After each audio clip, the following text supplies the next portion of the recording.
happens when someone in England visits the World Science Festival's webpage? First, their computer needs to ask the World Science Festival server for a copy of that webpage. The computer sticks this request into a virtual envelope called a packet, wrapped with specific information about that request, including the World Science Festival's IP address. The computer sends this packet out of the house and below the street via large underground copper wires. It passes through small regional networks before ending up here at Telehouse North in London. Telehouse North is England's main internet hub. The IP address on this packet tells the hub that the World Science Festival server is actually in Los Angeles. So Telehouse North sends the packet out as light across the Atlantic, over fiber optic cables buried deep beneath the ocean. The packet ends up here, 60 Hudson Street, New York City, the largest internet hub on the East Coast.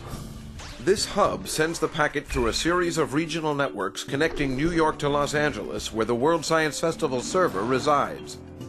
The server reads the request and gets ready to send the web page to England. But web pages made up of images and text are too large to send as a single packet of data. So how do we get it back to England? Imagine a group of 5,000 tourists visiting New York City in a single gigantic tour bus. They are way up in Harlem, but they want to visit the Statue of Liberty before it closes. But it's rush hour, on a Friday. There's no way that giant bus is going to fit through those crazy congested streets. So they decide to get off the bus and spread out. Some take the subway, some take cabs, a few rent bikes, and some even take kayaks down the Hudson River. How they get there doesn't matter, as long as they get there on time.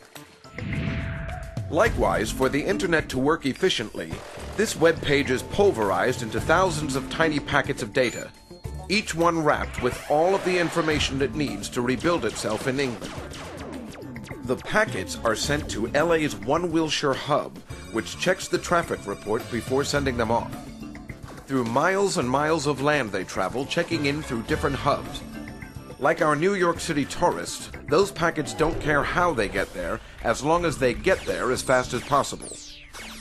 Most of them will go through 60 Hudson in New York, where they are redirected back to England as light, riding a fiber of glass as thick as a silver dollar.